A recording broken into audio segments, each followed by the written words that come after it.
મારું નામ રમેશ છે. હું થોડા દિવસોથી મારા પિતાની ક્રિયાઓ જોઈ રહ્યો હતો. હું જોઈ શકતો હતો કે તે ખૂબ જ વિચિત્ર વસ્તુઓ કરી રહ્યા હતા. હું તેમની દરેક વસ્તુ પર ધ્યાન આપતો હતો. મારા પપ્પા ગામના જમીનદાર હતા. ગામના લોકો મારા પિતાને ખૂબ માન આપતા.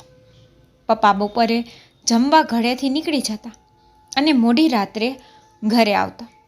હું શહેરમાં ભણતો હતો અને 2 મહિનાના વેકેશનમાં મારા ગામ આવ્યો હતો.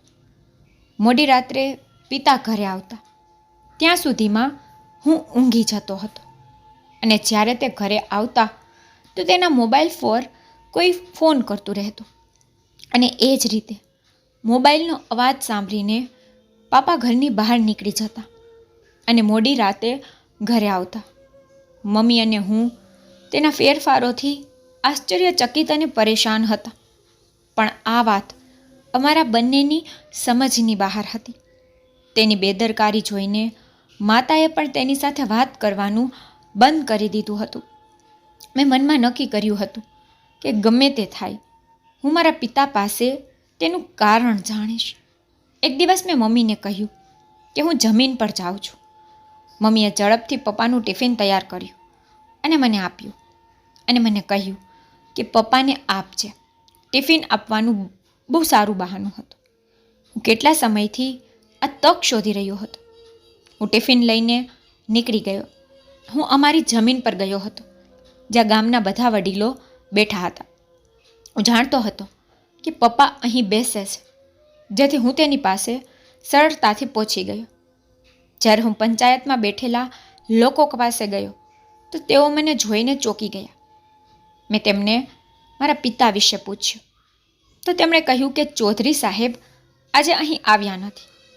પછી કોઈએ મને કહ્યું કે તેઓએ તેમની નાની હવેલી પાસે જતા જોયા છે. પણ નાની હવેલીમાં પપ્પાનું શું કામ હતું?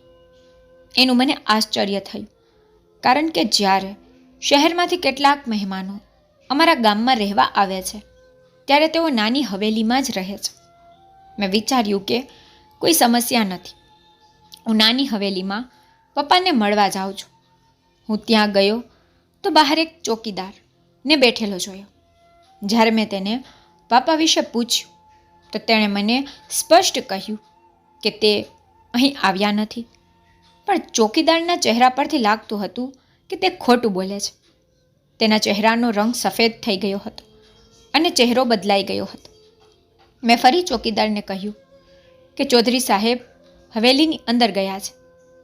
પણ તેણે ફરી એ જ વાતનું પુનરાવર્તન શરૂ કર્યું કે મોટા માલિક હવેલીની અંદર નથી. મને આશ્ચર્ય થયું અને કહ્યું, જો પિતાજી અહીં પણ નથી તો તેઓ ક્યાં ગયા? કારણ કે તેઓ કાં તો જમીન પર ગયા હતા અથવા થોડો સમય પસાર કરવા હવેલીમાં જતા હતા. જવાબમાં ચોકીદારે કહ્યું, ના માલિક, તમે ચાલ્યા જાઓ. મોટા માલિક આવશે તો હું તમને કહીશ. તે તો અત્યારે અહીં નથી. તેથી મારી ઈચ્છા ન હોવા છતાં હું ચોકીદારની વાત માનવા તૈયાર થયો. આ મૂંઝવણને કારણે હું પાછો ફર્યો હતો જ્યારે મેં અંદરથી એક મહિલાની ચીસોનો અવાજ સાંભળ્યો. મારું હૃદય જોરથી ધડકવા લાગ્યું અને હું હવેલીની અંદર જવાનો હતો ત્યારે ચોકીદારે મારો હાથ પકડી લીધો. હું અટકી ગયો અને તે કહેવા લાગ્યો, માલિક, તમે કેમ નથી જતા? મેં તેને કહ્યું કે મારા રસ્તેથી નીકળી જા. અંદર કોણ છે તે જાણવું જરૂરી છે, નહીંતર તે તમારા માટે સારું રહેશે ને. ચોકીદાર હજુ મારી વાત સાંભળતો ન હતો. પછી હું તેને ધક્કો મારીને હવેલીની અંદર ગયો. ચોકીદાર પણ મારી પાછળ દોડતો આવ્યો. તે મને રોકે તે પહેલાં હું હવેલીના ઉપરના ભાગ તરફ દોડવા લાગ્યો, કારણ કે ઉપરના માળેથી ચીસોનો અવાજ આવી રહ્યો હતો. હું રૂમની અંદર ગયો, પણ રૂમની અંદર જતાં જ મારા પગ નીચેથી જાણે જમીન નીકળી ગઈ હતી. મેં ક્યારેય વિચાર્યું ન હતું કે હું ક્યારેય મારા પિતાની આ હાલતમાં જોઈશ. હું મારા પિતાને નફરત કરવા લાગ્યો, કારણ કે મારા પિતા તે મહિલા સાથે. મારો જન્મ આ સાધારણ ગામમાં થયો હતો. હું મારા પિતાનો એકમાત્ર પુત્ર હતો. મારા પિતાએ ક્યારેય મારી સાથે ઊંચા અવાજમાં વાત પણ કરી ન હતી. મારા 2 કાકા પણ હતા, તે પણ જમીનદાર હતા. ગામડામાં અમારું બહુ મોટું માન હતું અને હજુ અમારી ઘણી હવેલીઓ હતી. અમે ઘણા અમીર હતા. અમારી પાસે કોઈ વસ્તુની કમી ન હતી. હું વકીલ બનવા માંગતો હતો, એટલા માટે પપ્પાએ મને શહેરમાં ભણવા મોકલ્યો હતો. હું અહીં 2 મહિનાની રજાઓમાં આવ્યો હતો. મારું જીવન મારી ઈચ્છા પ્રમાણે ચાલતું હતું. મારી કોઈ બહેન કે ભાઈ ન હતા. મમ્મી પપ્પા મને ખૂબ જ પ્રેમ કરતા હતા, પણ તેમના સિવાય ઘરમાં મને પ્રેમ કરનાર એકમાત્ર મારી ફઈ હતી, જે મને ખૂબ પ્રેમ કરતી હતી. તે 3 ભાઈઓની એકમાત્ર બહેન હતી.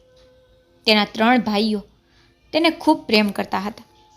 મારી ફઈ પણ અમેરિકામાં ભણેલી હતી. અભ્યાસ પૂરો કર્યા બાદ મારા માતા પિતા તેના માટે સંબંધ શોધી રહ્યા હતા, કારણ કે મારા પિતા બધા ભાઈઓમાં સૌથી મોટા હતા. તેથી જ તેણે તેની નાની બહેન અને ભાઈઓની સારી સંભાળ લીધી હતી. મારા બંને કાકા પરિણીત હતા અને બંને પોતપોતાના અલગ મકાનમાં રહેતા હતા. આ ઘર ફક્ત અમારું હતું. આમાં પિતા, મા, હું અને ફઈ અમારી સાથે રહેતા હતા. જીવન ખૂબ જ સારી રીતે ચાલી રહ્યું હતું. ફઈનો અભ્યાસ પૂરો થઈ ગયો હતો. એક દિવસ તે મને મળવા શહેરની કોલેજ પણ આવી. તેને જોઈને હું ચોંકી ગયો. મારી ફઈ ખૂબ જ સુંદર હતી. તે 35 વર્ષની હતી, પરંતુ કોઈ કહી શકતું ન હતું કે તે 35 વર્ષની છે.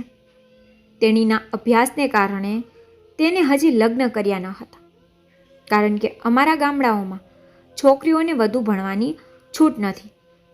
પરંતુ પિતાએ ફઈની દરેક ઈચ્છા પૂરી કરી હતી. તે ઘણા દિવસો સુધી મારા ફ્લેટમાં મારી સાથે રહેતી હતી. તેનો અભ્યાસ પૂરો થતાં તે ગામમાં કાયમી રહેવા લાગી. હવે હું પણ ગામમાં આવી ગયો હતો. મને અહીં આવ્યાને 2 દિવસ વીતી ગયા હતા, જ્યારે પપ્પાએ કહ્યું કે ગામના કેટલાક લોકો ફઈ માટે સંબંધ લઈને આવે છે. કદાચ ફઈને આ વાત બિલકુલ પસંદ આવી ન હતી. તેણીએ પપ્પાને કહ્યું કે તે કોઈ બીજાને પસંદ કરે છે, અને એટલું જ નહીં, તેણીએ તે વ્યક્તિ સાથે લગ્ન કરી લીધા છે. આ સાંભળીને અમે બધા ચોંકી ગયા. ફઈએ તે જ ગામમાં રહેતા સુનિલ સાથે લગ્ન કર્યા હતા. બંનેએ કોલેજમાં સાથે અભ્યાસ કર્યો હતો, જે બાદ બંને વચ્ચે વાતચીત શરૂ થઈ હતી અને બંનેએ ચૂપચાપ કોર્ટ મેરેજ કર્યા હતા. આ બાબતે ભારે હોબાળો થયો હતો. સુનિલ અંકલ પણ અમારા ઘરે આવ્યા હતા, કારણ કે તેમને ખબર પડી ગઈ હતી કે પાપા ફઈના લગ્ન બીજે ક્યાંક ગોઠવવાના છે. મારા પિતાને આની સામે કોઈ ખાસ વાંધો ન હતો, પણ મેં જોયું હતું કે પિતા થોડીવાર સુનિલ અંકલના ચહેરા પરથી નજર હટાવી શક્યા ન હતા. ખબર નથી કેમ તે તેની સામે આટલી ધ્યાનથી કેમ જોઈ રહ્યા હતા. અમને કંઈ સમજાયું નહીં. પિતાએ ક્યારેય ફઈની આંખમાં આંસુ આવવા દીધા ન હતા. તેથી જ પિતાએ તેમની ભૂલ ખૂબ જ સરળતાથી માફ કરી દીધી. જોકે મારા કાકા અને કાકીઓએ આ બાબતે ઘણો હોબાળો મચાવ્યો હતો, પણ પપ્પાએ એ લોકોને પણ ચૂપ કરી દીધા હતા. ફઈ વિદાય લઈ તેના સાસરે ગઈ હતી, પરંતુ થોડા દિવસો પછી તે ઘરે પાછી આવી. તેણે કહ્યું કે આ ઘરમાં તેનો હિસ્સો છે. તેમનો જે હિસ્સો હોય અમને તેમને આપવો જોઈએ. આ સાંભળીને પપ્પાને ખૂબ દુઃખ થયું. ફઈએ કહ્યું કે હું આ એટલા માટે કહી રહી છું કારણ કે હું અહીં આ મકાનમાં રહેવા માંગુ છું. મારા ફઈએ પપ્પાને કહ્યું કે તેમને તેમના સાસરિયાના ઘરે રહેવાનું મન થતું નથી, એટલા માટે તે અમારા ઘરમાં તેના હિસ્સાની જગ્યા પર કબજો કરવા માંગે છે. આ સાંભળીને મારા પિતાજી પણ ગુસ્સે થઈ ગયા, પરંતુ કાયદેસર રીતે ફઈનો પણ ઘરમાં સમાન હિસ્સો હતો. તેથી જ તેણે ફઈને ઘરમાં રહેવાથી રોક્યાને. સુનિલ અંકલ એક સારા માણસ હતા. સુનિલ અંકલે ખૂબ જ જલ્દી અમારા પરિવારના સભ્યોના દિલમાં પોતાનું સ્થાન બનાવી લીધું હતું. બધાને સુનિલ અંકલ ખૂબ પસંદ હતા અને તેમનું વર્તન અને તેમનું કામ પણ ખૂબ જ સારું હતું. તે અમારા ઘરે રહેવા આવી હતી કારણ કે તેને તેના સાસરિયાઓ સાથે રહેવું ગમતું ન હતું. ફઈ તેના પતિ સાથે અમારા ઘરે શિફ્ટ થઈ ગઈ હતી. હું સમજી ગયો હતો કે પપ્પાનું વર્તન સુનિલ અંકલ સાથે ખૂબ ગુસ્સાભર્યું છે. જો કે મારી માતા પણ સુનિલ અંકલથી ખૂબ ખુશ હતી કારણ કે તેણે મારી માને પોતાની બહેન બનાવી હતી. હું ફક્ત મારા પિતાને સમજી શકતો ન હતો કે તેને સુનિલ અંકલને સ્વીકારવામાં શું વાંધો હતો. જ્યારે તેના પરિવારના તમામ સભ્યોએ સુનિલ અંકલને સ્વીકારી લીધા હતા અને ફઈ પણ તેના જીવનની શરૂઆતથી ખૂબ ખુશ હતી. જ્યારે અમારા ઘરે શરૂઆતના થોડા દિવસો સારા રહ્યા, પછી મેં જોયું કે મારા પપ્પા ફઈની સામે સુનિલ અંકલ સાથે ખૂબ જ સારી રીતે વર્તન કરે છે, પણ તેની પાછળ તેનું ઘણું અપમાન કરે છે. સુનિલ અંકલ એટલા સારા વ્યક્તિ હતા કે તેમણે આજ સુધી તેની પત્ની સાથે આ બાબતે વાત કરી ન હતી. હું આનાથી પરેશાન હતો. આ બંનેના પ્રેમ લગ્નમાં સૌથી વધુ સુનિલ અંકલ પર જ બોજ હતો કારણ કે તેણે ફઈની ખુશી માટે તેના પરિવારથી દૂર રહેવાનું નક્કી કર્યું હતું. ક્યારેક તે સામેવાળાને મનાવી લે છે તો ક્યારેક પિતાનો મૂડ ખરાબ થઈ જતો હતો. પપ્પાએ સુનિલ અંકલ પર ઘણા નિયમો રાખવાનું શરૂ કર્યું હતું. જ્યાં તે નોકરી કરતા હતા, પપ્પાએ તેને કહ્યું કે તારું અહીં નોકરી કરવું મને પસંદ નથી. તેણે સુનિલ અંકલને ગામની સરકારી શાળામાં નોકરી અપાવી હતી. જો કે તે ગામમાં જ બેંકમાં નોકરી કરતા હતા. સુનિલ અંકલ પિતાની દરેક વાત ચૂપચાપ સહન કરતા હતા. તે ક્યારેય પિતા પર ગુસ્સે થયા ન હતા. બાપા મને કહેતા હતા કે સુનિલ અંકલની બહુ નજીક રહેવાની જરૂર નથી. આ ચોક્કસપણે તારી ફઈના પતિ છે, પણ મને તે બિલકુલ પસંદ નથી. મેં તારી ફઈના ખાતર જ આ સ્વીકાર્યું છે, પણ મને સુનિલ અંકલ પહેલા દિવસથી જ ખૂબ પસંદ હતા. ફઈ હવે ગર્ભવતી થઈ ગઈ હતી. અમારું ઘર ખુશીઓથી ભરાઈ ગયું હતું, પરંતુ પિતા આ વાતથી પણ ગુસ્સે હતા. મેં હજી સુધી ફઈને આ વિશે કશું કહ્યું ન હતું કે તે સુનિલ અંકલને નફરત કરે છે. પિતાના વારંવાર કહેવા છતાં સુનિલ અંકલ તેના ઘરે ગયા ન હતા.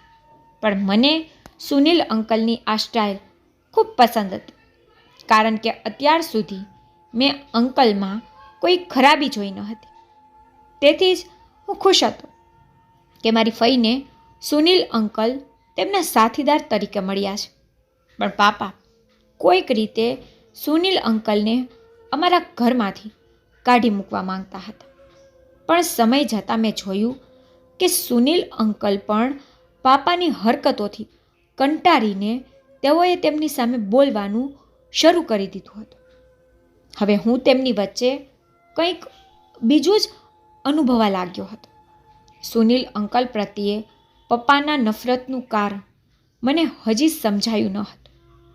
મેં વિચાર્યું કે આ વિશે મારે ફઈને વાત કરવી જોઈએ, પણ પછી હું કંઈક વિચારીને પાછળ હટી જતો. અમારા ઘરમાં કોઈ મારા પિતાની વિરુદ્ધ જઈ શકે તેમ ન હતું. આ બધું વિચારીને હું કોઈ મોટું પગલું ન ભરી શક્યો. એક દિવસ મેં જોયું કે પિતા અને સુનિલ અંકલ ટેરેસ પર બેઠા હતા અને એકબીજા સાથે વાત કરી રહ્યા હતા. પણ ટેરેસ પર જતાં પહેલાં એ બંનેની વાત સાંભળીને હું સીડી પર અટકી ગયો. તે લોકોને જોયા પછી મને લાગ્યું કે બંને સામે સામે આવતા પહેલાં જ એકબીજાને ઓળખે છે. આ બાબત મારા માટે ખૂબ જ આશ્ચર્યજનક હતી. સુનિલ અંકલ નાનપણથી જ શહેરમાં ભણેલા હતા. તેના પિતાએ તેને બાળપણમાં ભણવા માટે શહેરમાં મોકલ્યા હતા અને તે અને ફઈ એક જ શહેરમાંથી લગ્ન કરીને અહીં આવ્યા હતા. તે પછી તેણે અહીં ગામમાં કામ કરવાનું શરૂ કર્યું. આ બાબત મારા માટે ખૂબ જ આશ્ચર્યજનક હતી. સુનિલ અંકલનો વ્યવહાર, જે ઘરમાં બધા સાથે ખૂબ જ સારો હતો, તે પણ ધીમે ધીમે બદલાવા લાગ્યો હતો, જેના પર અમે ખૂબ જ ચિંતિત હતા. એક પુરુષ જે તેની પત્નીને તેના પ્રેમ ખાતર ખૂબ પ્રેમ કરતો હતો, આજે તેણે તેની પત્ની સાથે બરાબર વાત પણ કરી ન હતી.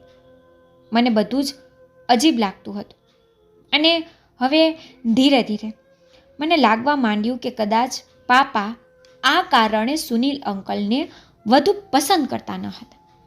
ફઈ પર પરેશાન રહેવા લાગી હતી, જોકે તેના પેટમાં બાળક પણ હતું. એક દિવસ તે મને તેના જીવનની વાત કહેતી વખતે ખૂબ રડતી હતી. મેં તેને આશ્વાસન આપ્યું. તેણીએ મને કહ્યું કે હું સુનિલને ખૂબ પ્રેમ કરું છું, પણ મને એ ખબર ન હતી કે તે મારી સાથે આ રીતે વર્તન કરવાનું શરૂ કરશે. તેના ખાતર મેં શું નથી કર્યું. મેં ફઈને આશ્વાસન આપ્યું અને તેમને સમજાવ્યું કે બધું સારું થઈ જશે, ચિંતા કરશો નહીં. હવે સુનિલ અંકલ અહીં ફરને મળવા પણ આવતા ન હતા. તે તેની ફેમિલી પાસે રહેવા લાગ્યા હતા. ફઈ ગર્ભાવસ્થાના દિવસોમાં અને સુનિલ અંકલ દરમિયાન અંતર સહન કરી શકતી ન હતી. આમ કરવાથી તેનું વર્તન હવે ચીડચીડું બની ગયું હતું. વિચારતો હતો કે મારે આ વિશે સુનિલ અંકલ સાથે વાત કરવી જોઈએ, પણ ઘણો સમય થઈ ગયો હતો. તે અમારા ઘરે બિલકુલ આવતા ન હતા, પરંતુ આ સમય દરમિયાન પપ્પા ઘરે ખુશીથી રહેવા લાગ્યા. એટલું જ નહીં, જ્યારે ફઈ તેની સામે રડતા બેસી જતા, ત્યારે પિતા તેને સમજાવતા કે હું કહું છું તમારા આ બાળકને નષ્ટ કરી નાખ અને પોતાને આ વ્યક્તિથી બચાવ. પરંતુ જ્યારે તે બાળકને સમાપ્ત કરવાની વાત આવતી, ત્યારે ફઈ જોરથી ચીસ પાડીને કહેતી, આ મારું અને સુનિલનું બાળક છે. હું તેનો ક્યારેય અંત નહીં કરું. હું સુનિલ અંકલને શોધતો હતો, પણ સુનિલ અંકલ ક્યાંય મળતા ન હતા. ખબર નહીં અંકલ ક્યાં ચાલ્યા ગયા હતા. હું તેને જોવા માટે જ્યાં તે નોકરી કરતા હતા ત્યાં પણ ગયો હતો. એક દિવસ રાતના 12 વાગ્યા હતા. અચાનક શહેરમાંથી મારા મિત્રનો ફોન આવ્યો. હું તેની સાથે વાત કરતો હતો અને વાત કરતી વખતે હું ટેરેસ પર ગયો, કારણ કે ટેરેસ પર ખૂબ જ સરસ પવન ફૂંકાઈ રહ્યો હતો. હું ટેરેસ પર બેસીને મારા મિત્ર સાથે લાંબા સમય સુધી વાતો કરતો રહ્યો. મેં જોયું કે રાત્રે આટલા વાગે પિતા ઘરનો દરવાજો ખોલીને ક્યાંક બહાર જતા હતા. પિતાને જોઈને મને નવાઈ લાગી. મેં ઝડપથી ફોન બંધ કર્યો અને પપ્પાને ફોલો કરવા લાગ્યો. તે આટલી મોડી રાત્રે ઘરેથી ક્યાં જઈ રહ્યા હતા? મેં જોયું કે પિતા કાચા રસ્તા પર જઈ રહ્યા હતા. તે જંગલ તરફ જતા હતા. પપ્પા રસ્તાની બાજુએ રોકાઈ ગયા અને હું પણ તેમની પાછળ આવી રહ્યો હતો અને ધીમે ધીમે ચાલી રહ્યો હતો, જેથી પપ્પાને શંકા ન જાય કે હું તેમની પાછળ છું. પપ્પા એક ખૂણે ઊભા રહી અને પછી તેણે કુર્તાના ખિસ્સામાંથી મોબાઈલ કાઢ્યો અને કોઈનો નંબર ડાયલ કર્યો. તે કોલ પર વાત કરી રહ્યા હતા અને કહી રહ્યા હતા કે આવો, હું તમારી રાહ જોઉં છું. પણ મને આશ્ચર્ય થયું કે પાપાને મળવા કોણ આવી રહ્યું છે? લગભગ 15 મિનિટ રાહ જોયા પછી તે વ્યક્તિ પાપાને મળવા આવ્યો અને તે બીજું કોઈ નહીં પણ સુનિલ અંકલ હતા. તેણે જે કહ્યું તે હું સ્પષ્ટપણે સાંભળી શકતો તો ન હતો. બંને વચ્ચે કોઈ વાતને લઈને ઝઘડો થઈ રહ્યો હતો. મેં એટલું સાંભળ્યું કે પાપા સુનિલ અંકલને કહેતા હતા કે તમે બહુ બગડેલા માણસ છો, તમે મારી બહેનના જીવનમાંથી દૂર જાઓ. જવાબમાં સુનિલ અંકલે પણ પપ્પાને બૂમો પાડી કહ્યું કે હું તમારી બહેનના ખાતર જ તારું બહુ સન્માન કરું છું, નહીં તો આજ સુધી હું કોઈની સામે નમ્યો નથી. સુનિલ અંકલે કહ્યું, હું પણ જાણું છું કે તમે કેટલા સારા માણસ છો. તમે મને મારું મોં ખોલવા દબાણ ન કરો, નહીતર બંનેનું નુકસાન થશે. પપ્પાએ કહ્યું, જો તું મારી વાત નહીં સાંભળે તો હું તને નહીં છોડું. પપ્પા ખૂબ ગુસ્સે થયા અને સુનિલ અંકલને આ વાત કહી. એના પછી તે આવવા પાછળ ફર્યા. હું ઝડપથી ઝાડ પાછળ સંતાઈ ગયો, જેથી તે મને જોઈ ન શકે. તેના શબ્દોએ મને વધુ પરેશાન કરી દીધો હતો. સુનિલ અંકલની બોલવાની શૈલી જોઈને મને ખૂબ જ નવાઈ લાગી. મેં તેને ક્યારેય પાપા સાથે આ રીતે વાત કરતા જોયા ન હતા. તેને આવું કરતા જોઈ મને મારી આંખો પર વિશ્વાસ ન આવ્યો, કારણ કે અત્યાર સુધી તેણે પાપા સાથે આ રીતે વાત કરી ન હતી. મેં વિચાર્યું કે હું ઘરે જઈને ફઈને આ વિશે બધું કહીશ. પછી હું પાપા પહેલાં ઘરે ચાલ્યો ગયો હતો. પણ મને એ જોઈને નવાઈ લાગી કે ઘરની બધી લાઇટો ઓન હતી અને ફઈની તબિયત અચાનક બગડી ગઈ હતી. માં તેના માટે ચિંતિત હતી. હું ઝડપથી ફઈને ખોળામાં લઈને હોસ્પિટલ જવાનો જ હતો, પણ થોડા સમય પછી પાપા ઘરે આવ્યા અને જ્યારે તેઓએ તેને આવી હાલતમાં જોયા તો તેને કારમાં બેસાડી હોસ્પિટલ લઈ ગયા.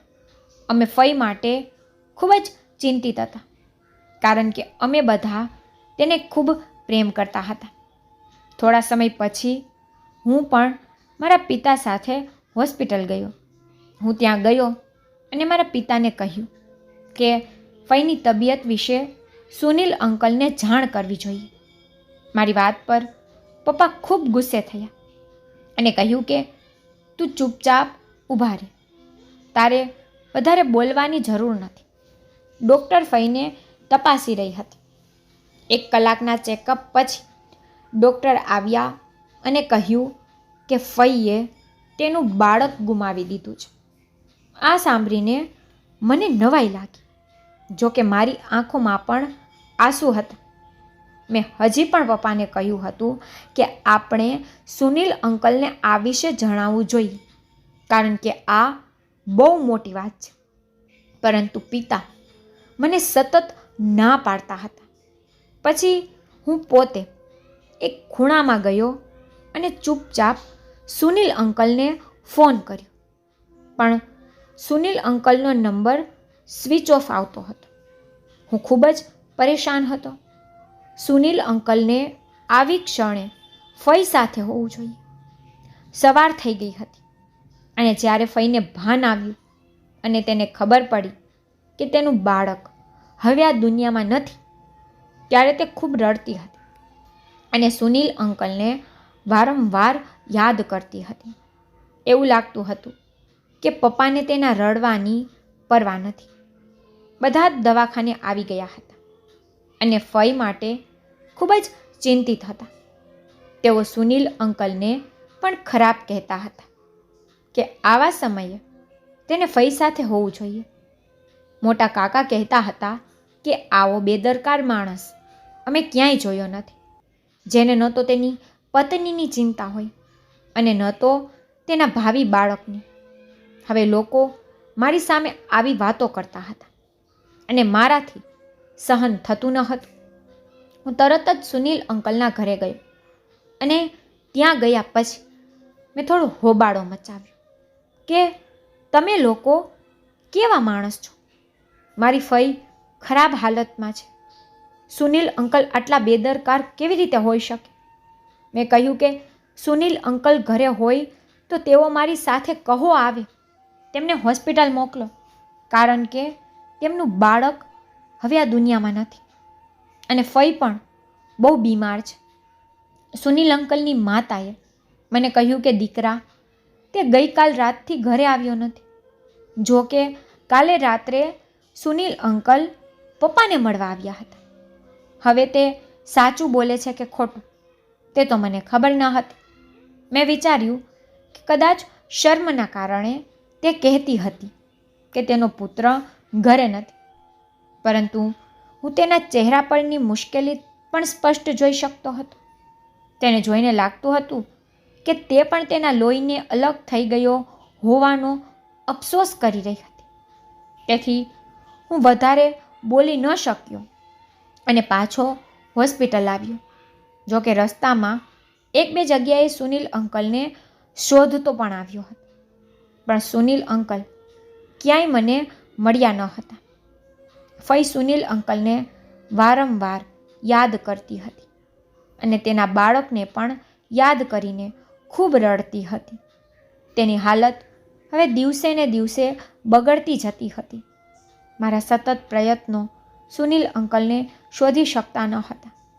એક દિવસ આ બધાથી કંટાળીને ફઈએ આત્મહત્યા કરવાનો પ્રયાસ કર્યો હતો. જ્યારે પપ્પાએ ફઈને કહ્યું કે તું તેના જેવા વ્યક્તિ માટે પાગલ થઈ રહી છે, જે તને છોડીને શહેરમાં ભાગી ગયો છે અને તને જણાવી દો કે તે શહેરમાં છે અને કોઈ છોકરી સાથે લગ્ન પણ કરી લીધા છે. આ સાંભળીને અમારા તો પગ નીચેથી જમીન નીકળી ગઈ હતી. રડવાને કારણે ફઈની હાલત ખરાબ થઈ ગઈ હતી. માએ ફઈને બહુ સમજાવ્યું કે તમારા ભાઈની વાત સાચી છે કે તમારા બાળકના મૃત્યુ પછી પણ એ વ્યક્તિ આવ્યો નથી. તે વ્યક્તિ ફક્ત બેવફા જ હોઈ શકે છે. સુનિલ એટલો સારો નથી જેટલો તમે તેને માનતા હતા. તેથી જ તેણે તમારી સાથે પહેલાં વાત કરવાનું બંધ કર્યું, તમને છોડી દીધા. હવે તમે જુઓ, તે તમને છોડીને સાવ ચાલ્યો ગયો છે. પપ્પા કહેવા લાગ્યા કે આ લવ મેરેજનું પરિણામ છે. અમે તમારા વિશે કંઈ ખોટું નથી વિચારતા, પણ તું અમને કહ્યા વગર લગ્ન કરી લીધા. આ બધું તેનું પરિણામ છે. હવે તમારે શું કરવું જોઈએ કે તારે તે વ્યક્તિ માટે તારું જીવન બગાડવું જોઈએ નહીં. તેના બદલે તું તારા જીવનની નવી શરૂઆત કર અને અમે તારો સંબંધ બીજી જગ્યાએ કરીશું. પપ્પાની વાત સાંભળીને ફઈ તો સાવ પાગલ જેવી થઈ ગઈ હતી. લાંબા સમય સુધી તેની હાલત આવી જ રહી. હું પણ ઘરના વાતાવરણને કારણે શહેરમાં જઈ શક્યો ન હતો, કારણ કે શહેરમાં જઈને મને ખબર હતી કે હું વધુ ચિંતિત થઈશ. મારું ધ્યાન વારંવાર ઘર પર રહેશે. તેથી મેં અહીં જ રહેવાનું નક્કી કર્યું.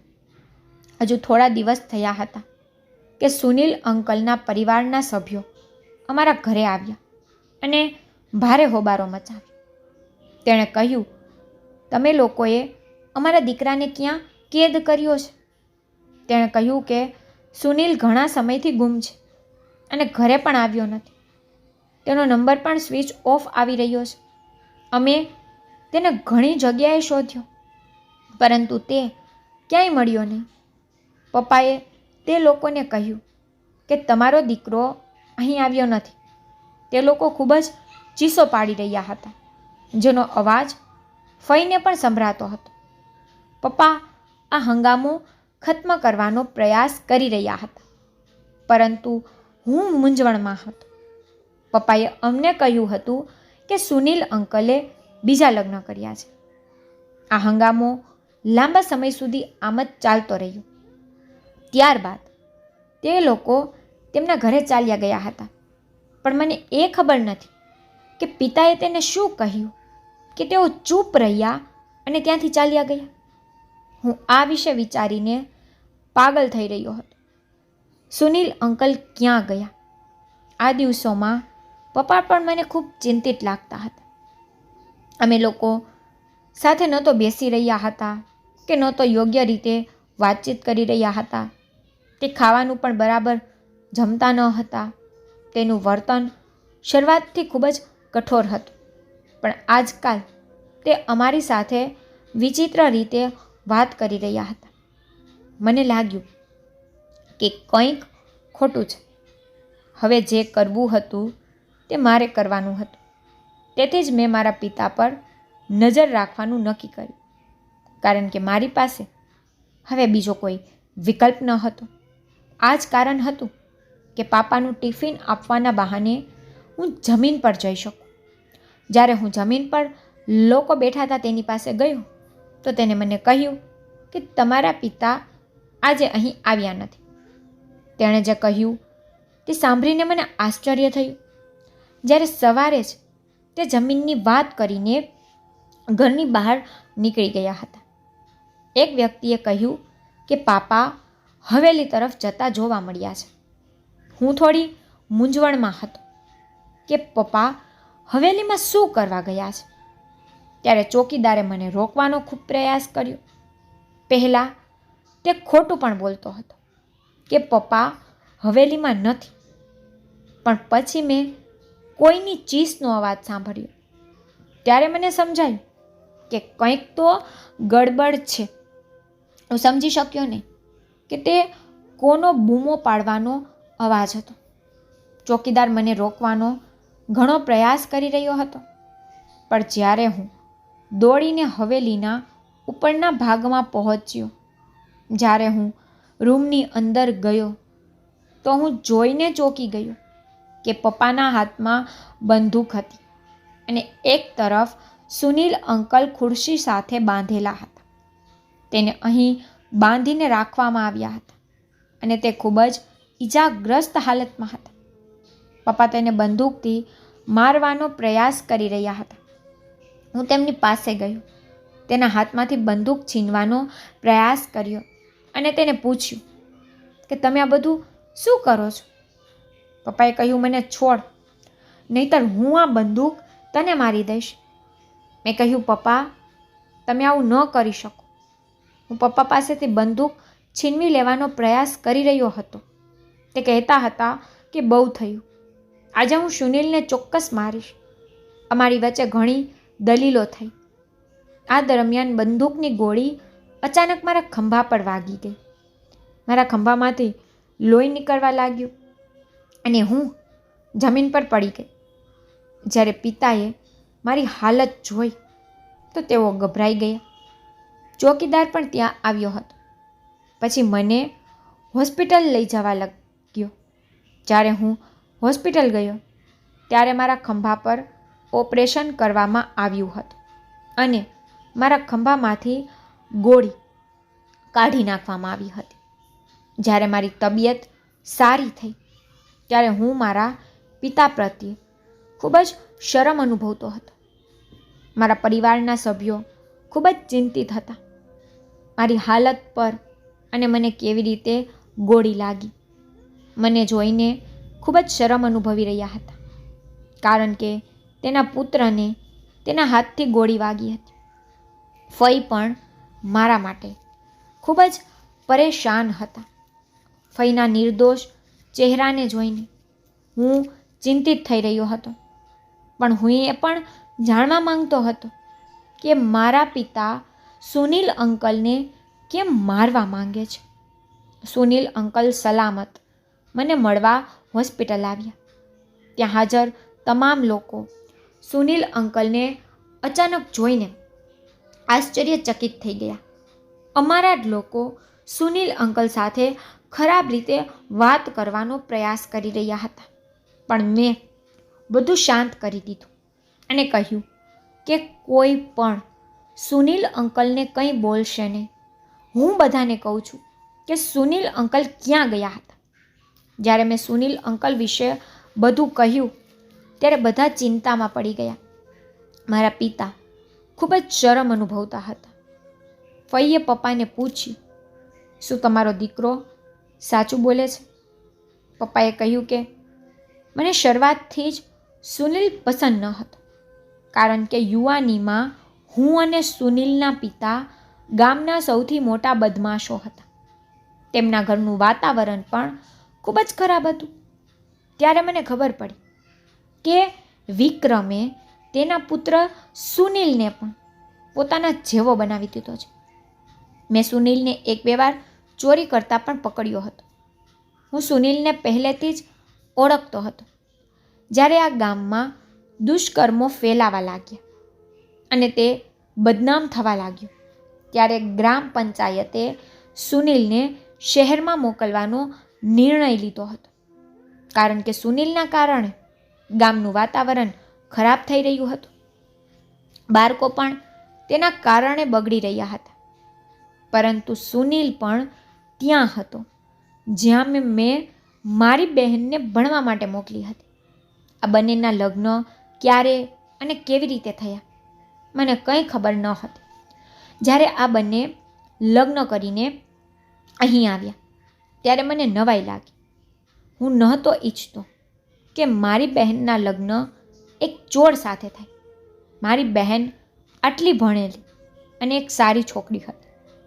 મારી બહેનને કોઈ સારો છોકરો મળી શક્યો હોત, પરંતુ તેણે સુનિલ જેવા ખરાબ વ્યક્તિને કેમ પસંદ કર્યો? હું પણ ઘણા વર્ષો પહેલાં ચોર હતો. સુનિલના પિતાએ તેને આ વાત કહી હતી. સુનિલ મારા ઘરમાં રહે તે મને બિલકુલ પસંદ નથી. સુનિલના ઘરનું વાતાવરણ બિલકુલ સારું નથી. હું મારી બહેનનો સંબંધ સારી જગ્યાએ કરવા માંગતો હતો. હું ચોક્કસપણે ચોર હતો, પણ મેં હંમેશા મારી બહેન, ભાઈઓ અને મારા પુત્રને સારા પાઠ ભણાવ્યા છે. હું મારી બહેનને તેનાથી ખૂબ દૂર રાખવાનો પ્રયત્ન કરી રહ્યો હતો, પણ મારી બહેન ક્યારેય મારી વાત સાંભળતી ન હતી. તેથી મેં નક્કી કર્યું કે મારે જ સુનિલને મારી બહેનથી દૂર રાખવો જોઈએ. તેથી જ મેં કહ્યું, તારે મારા ઘરથી દૂર જવું જોઈએ. પરંતુ તે મારા ઘરેથી જઈ રહ્યો ન હતો. તેથી મેં નક્કી કર્યું કે મારે તેની સાથે કંઈક કરવું જોશે. તે મારી વાત સાંભળતો ન હતો. મેં તેને કહ્યું, હું તારું સત્ય મારી બહેનને કહીશ, પછી તે તને છોડી દેશ. 1-2 વાર તે મારી ધમકીમાં પણ આવી ગયો હતો અને થોડા દિવસો માટે જતો રહ્યો હતો. પણ જ્યારે તેને ખબર પડી કે મારી બહેન ગર્ભવતી છે, ત્યારે તે મારી બહેનને મળવા બેતાબ બની ગયો. તે મારી બહેનને તેના ઘરે લઈ જવા માંગતો હતો. જો કે હું પણ આ ઈચ્છતો હતો કે તે મારા ઘરમાં ન રહે, પણ હું મારી બહેનને આ ચોરના ઘરે મોકલવા નહોતો માંગતો. તેથી મેં જ સુનિલનું અપહરણ કરાવ્યું. મેં તેને સમજાવવાનો પ્રયત્ન કર્યો, પણ તે સમજ્યો નહીં. મને ખબર હતી તે હજી પણ મારી બહેનને છોડશે નહીં.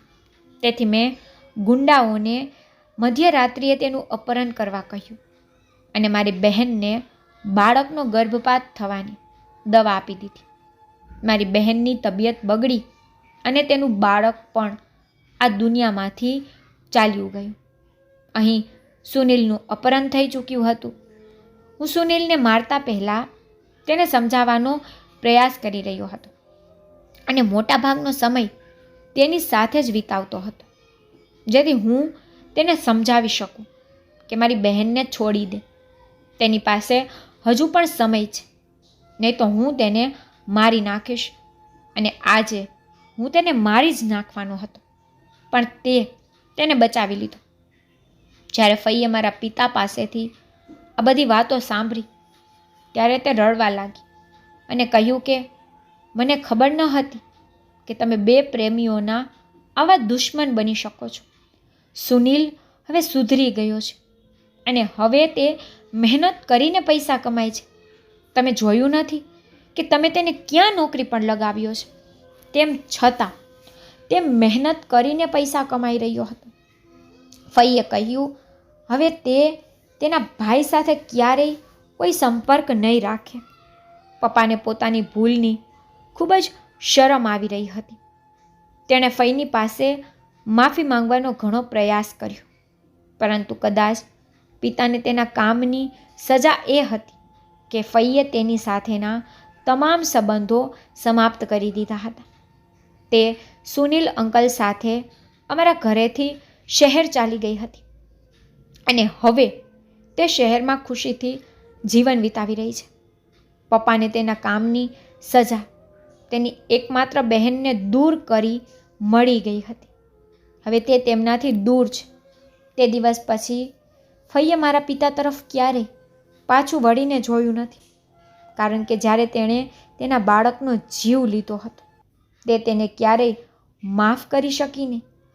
ફઈના ગયા પછી પિતા ખૂબ બીમાર થઈ ગયા અને તેમની ભૂલ માટે ફઈ પાસે માફી માંગતા હતા, પરંતુ ફઈએ ક્યારે પિતા તરફ પાછું વળીને જોયું નથી અને હવે તે તેના પતિ સાથે ખૂબ જ ખુશ છે. પણ અહીં આખા ગામમાં મારા પિતાજીની સારી એવી બદનામી થઈ છે.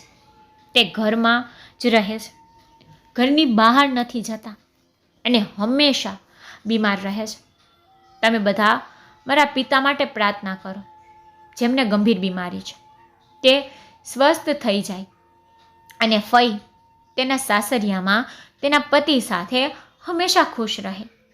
આ વાતનું પરિણામ એ આવે છે કે ખરાબ લોકો સાથે હંમેશા ખરાબ જ થાય છે અને ખરાબ લોકોના ખરાબ કાર્યોને કારણે સારા લોકો તેમને સાથ આપવાનું બંધ કરી દે છે. અમે અમારા પિતા સાથે બહુ વાત કરવાનું પણ બંધ કરી દીધું છે. હું શહેરમાં જ રહું છું. બીજી બાજુ મારા બંને કાકાઓએ પણ તેમના ભાઈ સાથેના તમામ સંબંધો સમાપ્ત કરી દીધા. હવે મારા પિતા તેમની બીમારી સામે એકલા લડી રહ્યા છે. તો જો તમને મારી સ્ટોરી પસંદ આવી હોય તો લાઈક શેર સબસ્ક્રાઈબ જરૂરથી કરજો અને તમને મારી સ્ટોરી કેવી લાગે છે ને તે મને કમેન્ટમાં જરૂરથી કહેજો. Thank you.